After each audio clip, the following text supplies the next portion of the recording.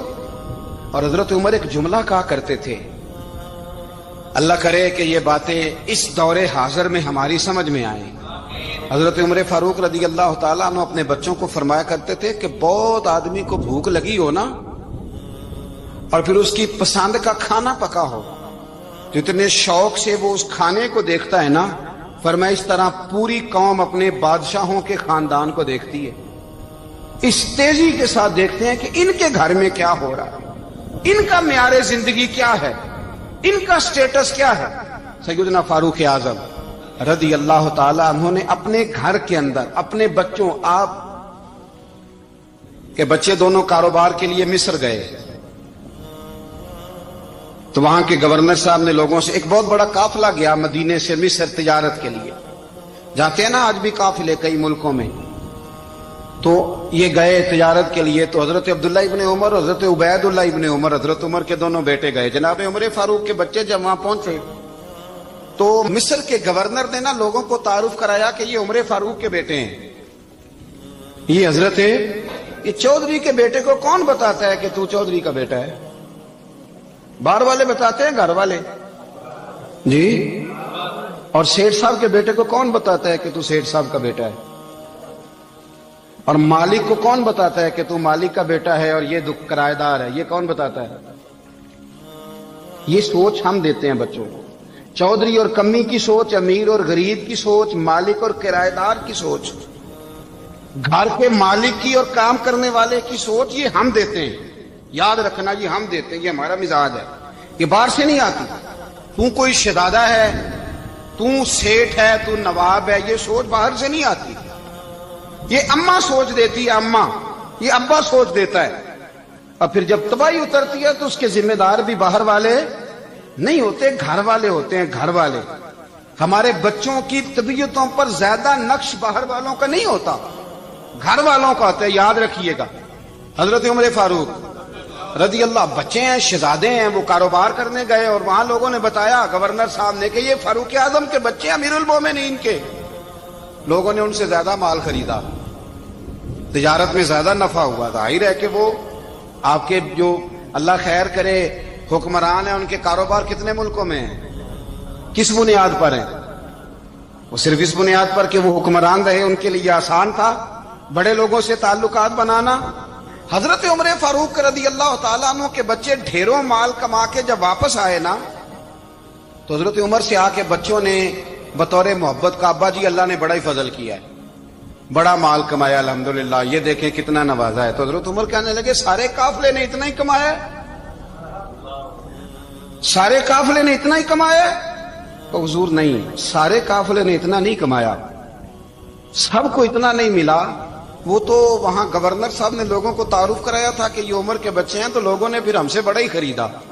تو حضرت عمر فرمانے لگے ٹھیک ہو گیا، میں بات سمجھ گیا، اس طرح کرو، جو تمہاری اصل زر تھی نا، جو راز تھی، وہ رکھ لو، اور باقی سارا مال مال خزانہ میں جمع کرا دو، اس لیے کہ یہ تم نے تجارت نہیں کی، یہ تم نے اپنے باپ کا نام بیچا ہے، یہ تم نے امیر المومنین کے بیٹے ہونے کا فائدہ اٹھایا ہے۔ فرمایا یہ تمہارا نہیں حق، یہ مسلمانوں کا ہے، اس لیے کہ یہ مال تم نے محنت سے نہیں کمایا، یہ باپ کی کرسی کا فائدہ اٹھایا ہے۔ اور فرمایا اگر تم نے مال جمع نہ کرایا تو میں مال بھی لے لوں گا زبردستی، اور کوڑے بھی ماروں گا، ڈبل سزا دوں گا، مرضی سے جمع کراؤ گے تو کوڑوں سے بچ جاؤ گے۔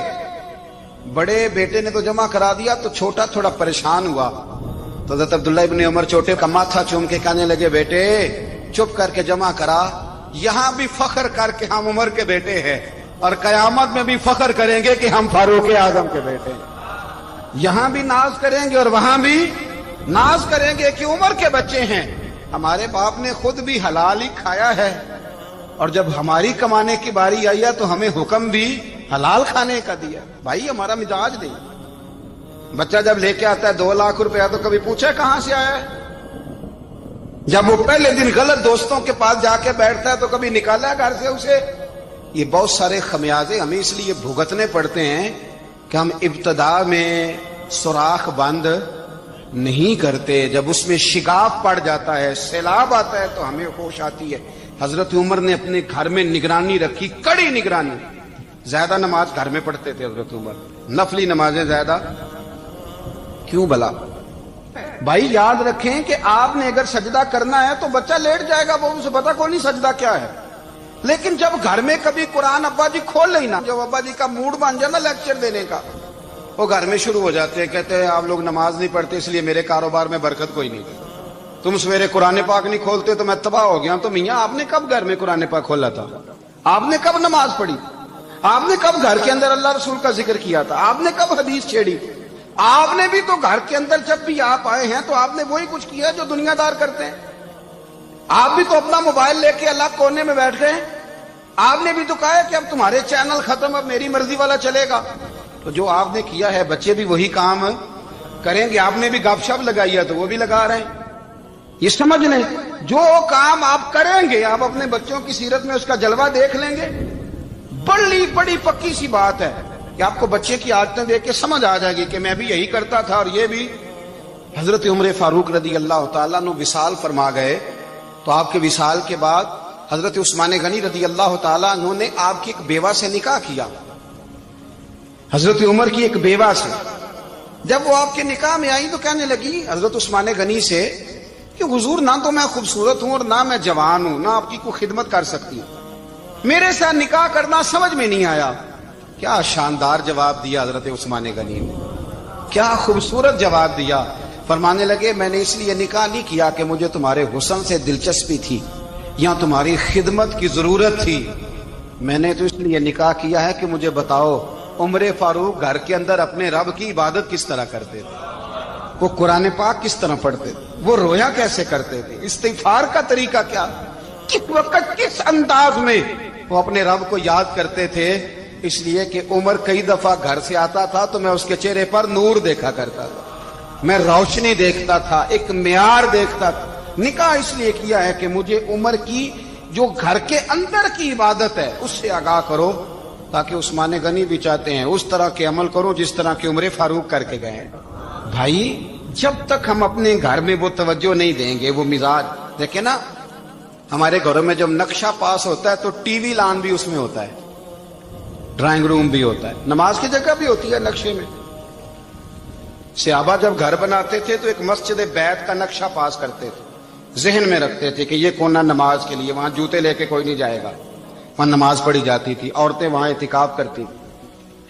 ٹی وی لان تو آ گیا ہے اور گھر کے اندر ٹی وی رکھنے کے لیے تو ایک کمرہ الگ سے بنا دیا گیا ہے، اور اب جو نئے نقشے پاس ہو رہے ہیں اس کے اندر گھروں کے اندر جگہ بنائی گئی ہے جہاں کمپیوٹر رکھے جائیں، اور بچوں کے لیے وائرنگ ہوگی نیچے تاکہ انہیں کوئی مشکل درپیش نہ ہو۔ یہ ساری چیزیں ہم نے نہانے کے لیے گھروں کے اندر اتنے بڑے واش روم بنائے ہیں کہ لگتا یہ ہے کہ سوائے نہانے کے اور کام ہی نہیں کوئی گھر میں ہوگا، ہر چیز آ گئی۔ پر اللہ کرے کوئی تفسیر بھی ٹیبل پہ پڑی نظر آئے، کوئی حدیث کی کتاب بھی ٹیبل پہ پڑی نظر آئے۔ اللہ کرے کہ جس طرح ابا لطیفہ سن کے آتا ہے تو جب تک سنا نہ لے اسے ہضم نہیں ہوتا، اللہ کرے کہ وہ جمعے میں بیان سن کے جائے تو اس کا بھی دل کرے میں اپنے بچوں کو سناؤں، وہ نبی پاک کی کوئی حدیث کہیں سے سنے تو گھر جا کے سنائے۔ جب تک یہ معیار نہیں بنتا آپ کیسے توقع کرتے ہیں کہ گھر کے اندر اللہ کی رحمتیں نازل ہوں گی؟ آپ یہ کیسے توقع کرتے ہیں کہ گھر کے اندر وہ معیار اور وہ مزاج بنے گا؟ حضرت عمر فاروق نے ذاتی زندگی پر جو توجہ دی، گھر والوں کے معیار پر جو توجہ دی حضرت عمر فاروق رضی اللہ تعالیٰ عنہ نے، وہ بھی بڑی دیدنی ہے۔ حضرت ابو موسیٰ اشعری کو نا آپ نے وزیر خزانہ بنایا، وزیر خزانہ، تو حضرت ابو موسیٰ اشعری کہتے ہیں کہ حضرت عمر کو شیخ خزانے میں رہنے تو دیتے نہیں تھے۔ تو ایک دن میں صفائی کر رہا تھا اس کمرے کی جس میں خزانہ رہتا تھا۔ ہمارے تو ملک میں جو جاتا ہے وہ صفائی کر کے ہی جاتا ہے، اللہ خیر کرے۔ اور خیر معیار بدلتا ہے، جو پچھلی حکومت ہوتی ہے وہ قرضہ اٹھاتی ہے، وہ باہر سے جاتی ہے تو قرضہ لے کے آتی، اور جو نہیں آتی ہے وہ کہتی ہے ہمیں پیکج مل گیا ہے، وہ قرضہ نہیں اٹھاتے۔ ان کو کیا ملتا ہے؟ یعنی پچھلی نے قرضہ لیا تھا اور ہم نے، واہ جی واہ کیا خوبصورت انداز ہے، اس کا نام بدل کے نا، انہوں نے قرضہ لیا تھا اور ہم نے، میں کہا بڑے شاندار سیانے بندے ہو گئی۔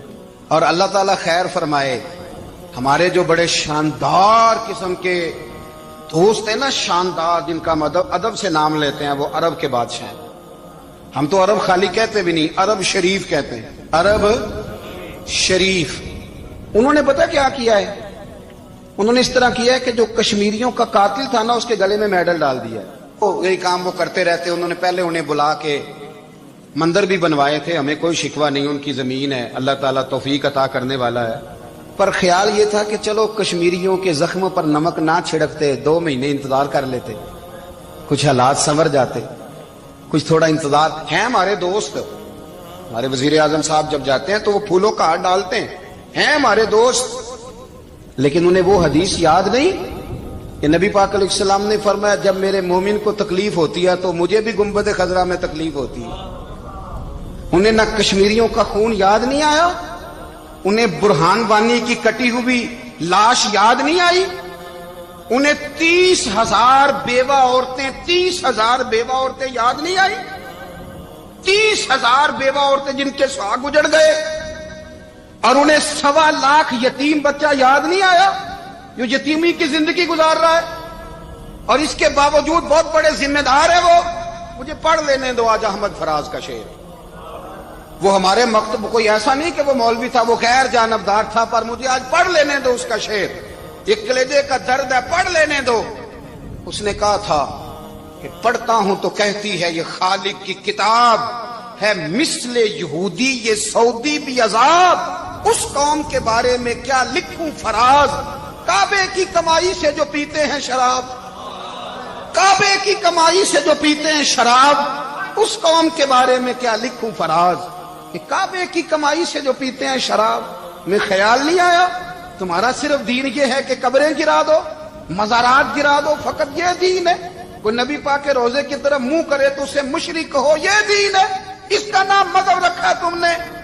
مذہب تو اس کا نام ہے کہ جو رسول اللہ کا نام لینے والا ہے وہ ہمارا یار ہے، اور جو نبی پاک کا نام لینے والا نہیں، ہمارا اس سے کوئی تعلق، یہ دین ہے۔ حضرت عمر فاروق کی سیرت سنا رہا ہوں، حضرت عمر کی۔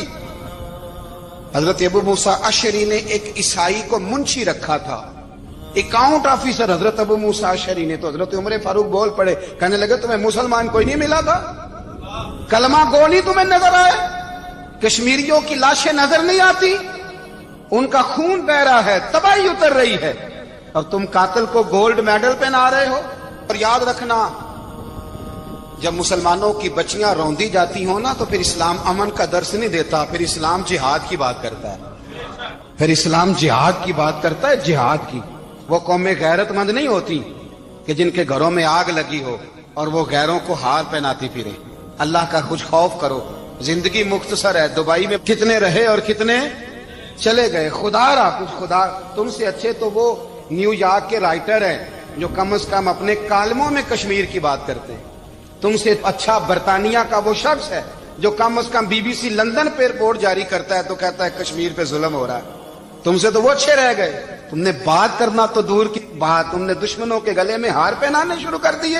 کل جب پوچھیں گے بلا کے تم کو اپنے سامنے، کیا جواب جرم دو گے تم خدا کے سامنے؟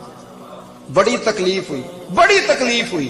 وہ نا منصور حلاج کو پھانسی دی جا رہی تھی تو حضرت جنید بغدادی بھی آ کے دیکھنے لگے، تو منصور حلاج کہنے لگے بابا سارا زمانہ دیکھے پر تو نہ دیکھ، سارا زمانہ تماشا دیکھے انہیں تو پتا کوئی نہیں نا، تو نہ دیکھ۔ عرب شریف والو، ٹرمپ اسے انعام دیتا تو تکلیف کوئی نہیں تھی، ملکہ وکٹوریا اسے انعام دیتی تو تکلیف کوئی نہیں تھی، پر تم تو نہ ایسا کرتے، تم تو اپنے تھے، تم تو کلمہ گو تھے، تم تو یہ ظلم نہ کرتے، تم تو یہ حرکت نہ کرتے۔ میں کہتا ہوں ٹھہر ہی جاتے، جانا نہیں دنیا سے، اللہ کے حضور حاضر نہیں ہونا۔ جب رسول اللہ قبر میں آئیں گے تو کیا جواب دو گے؟ خدا را، حضور نے فرمایا تھا گناہ روک نہیں سکتے تو دل میں ہی برا جان لو، ذالک اضعف الایمان، یہ کمزور ایمان ہے، کم از کم اتنی حد تک تو آ جاؤ، دشمن سے گلے تو نہ ملو۔ خدا را سمجھے، ہمارا پہلا تعارف یہ ہے کہ ہم رسول اللہ کے غلام ہیں۔ اقبال نے کہا تھا وطن کا بت نہ بنانا، وطن کو بت نہ بنانا۔ اقبال کہنے لگے ان تازہ خداؤں میں بڑا سب سے وطن ہے، جو پیرہن اس کا ہے وہ مذہب کا کفن ہے، اس لیے کہ بازو تیرا توحید کی قوت سے قوی ہے۔ اسلام تیرا دیس ہے، اسلام تیرا دیس ہے، کیونکہ تو مصطفی ہے، تو نبی پاک والا ہے، مصطفیٰ والا۔ اسلام تیرا دیس ہے، تو مصطفی ہے۔ امریکہ میں جو مسلمان رہتا ہے ہمارا بھائی ہے، اور پاکستان میں جو مرزائی رہتا ہے اس سے ہمارا کوئی تعلق نہیں ہے۔ حضرت عثمان غنی نے اپنے چچا کے بیٹے سے کہا تھا کہ تو کلمہ نہیں پڑھتا تو تیرا میرا رشتہ کوئی نہیں۔ بلال حبش سے آیا ہے پر میرے نبی کا غلام ہے تو سگے بھائیوں سے بھی آگے ہے۔ ہزاروں قومیں وجود میں آئیں دہر میں خشک و تر کے رشتے سے، پر ہم نے بنیاد دوستی رکھی یاد خیر البشر کے رشتے سے۔ اپنی ملت پر قیاس اقوام مغرب سے نہ کر، خاص ہے ترکیب میں قوم رسول ہاشم۔ کچھ خیال کرے، پہلا تعارف دین ہے، اگر دین نہیں تو پھر کسی وطن کی کوئی ضرورت۔ اس لیے کہ پاکستان کا تصور اقبال نے پیش کیا نا، تو اقبال کہنے لگے ان تازہ خداؤں میں بڑا سب سے وطن ہے جس کو تم بت بنا کے پوجتے ہو۔ ہمارا وطن تو ہمیں جان سے زیادہ پیارا ہے، پر پہلے پاکستان نہیں، پہلے اسلام، پہلے اسلام تیرا دیس ہے، تو مصطفی ہے۔ تو آمدہ برسر مطلب حضرت عمر فاروق رضی اللہ تعالی عنہ۔ حضرت سیدنا ابو موسیٰ اشعری کہتے ہیں کہ میں نے نا صفائی کی، مال غنیمت کی میں نے صفائی کی، تو ایک دینار مجھے نا کہیں پڑا ہوا مل گیا، تو فرماتے ہمیں اجازت ہوتی تھی کہ ایک آدھ دینار ہم اپنی مرضی سے کہیں خرچ کر سکتے۔ تو حضرت عمر کے بیٹا گزر رہا تھا، تو حضرت ابو موسیٰ اشعری کہتے ہیں میں نے صفائی کی تو ایک دینار نکلا، تو میں نے وہ ایک دینار نا حضرت عمر کے بیٹے کو دے دیا۔ میں نے کہا لو بیٹا اپنے چچا کی طرف سے تحفہ۔ تو گھر جا کے انہوں نے حضرت عمر کو بتایا کہ چچا نے پیسے دیے ہیں، چھوٹے بچے تھے۔ حضرت عمر نے حضرت ابو موسیٰ اشعری کو بلا لیا اور بلا کے فرمانے لگے میں تو تمہیں اپنا دوست جانتا تھا اور تو نے میری اولاد کو ہی دنیا دار بنانا شروع کر دیا، میرے بچوں کو ہی تم نے دنیا دار پیسوں پہ لگانا شروع کر دیا، میں تو تمہیں یار سمجھتا تھا۔ فرمایا تمہیں چاہیے تھا میرے بیٹے کو نصیحت کرتے کہ بیٹا پیسوں سے رب راضی نہیں ہوتا، اس کی رضا والے کام کیے جائیں تو رب راضی ہوتا ہے۔ اور فرمایا تمہیں کوئی اور گھر نہیں ملا تھا تباہ کرنے کے لیے، میرا ہی گھر ملا تھا، اٹھاؤ اپنا دینار اور خبردار آج کے بعد میرے بچوں کے ساتھ یہ والی نیکی نہ کرنا۔ اور ہمارا کیا سٹیٹس ہے، دوستی ہے یہ اس سے جو تحفے زیادہ دے، جو بچوں کو خراب کرنے میں مدد زیادہ کرے اس کے ساتھ یہ رام۔ حضرت عمر نے گھر پہ اور سب سے بڑھ کر اپنی ذات پہ توجہ کی۔ حضرت ابو مالک رضی اللہ تعالیٰ عنہ کہتے ہیں میں عمر کے پیچھے پیچھے ایک باغ میں گیا، اکثر اس باغ میں جایا کرتے تھے، اور عمر جا کے نا تو درخت کے نیچے بیٹھ گئے اور فرمانے لگے وہ امیر المومنین اللہ سے ڈر جا، ورنہ جس رب نے حکومت دی ہے وہ عذاب بھی بڑا دے گا، ڈر جا رب سے۔ کبھی ساری زندگی حضرت عمر نے اپنا کوئی تعارف نہیں کرایا، کبھی نہیں۔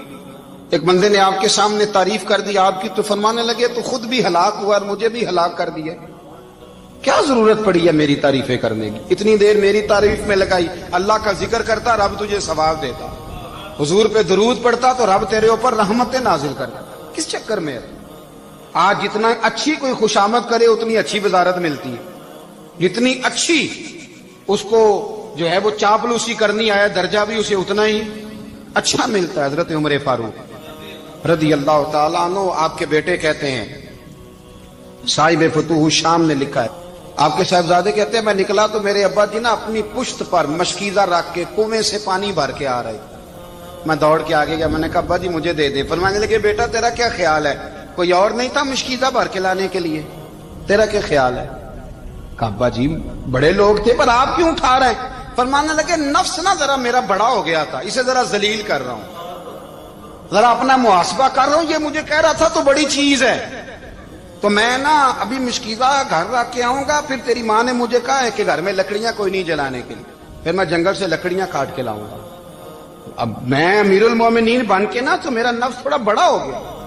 اب یقین کریں ہمارا ہاضمہ خراب ہو جاتا ہے جب تک ہمارا تعارف صحیح نہ ہو، ہمارا تعارف ٹھیک نہ ہو، میں یہ ہوتا ہوں میں وہ ہوتا ہوں، چھوڑ مٹی دیں تے مٹی رہنا ہی، مٹی دیں تے مٹی دیں تے مٹی رہنا ہی، ایویں کادی بلے بلے اج مٹی دے اتے بندیا تے کل مٹی دے تھلے، مٹی دیں تے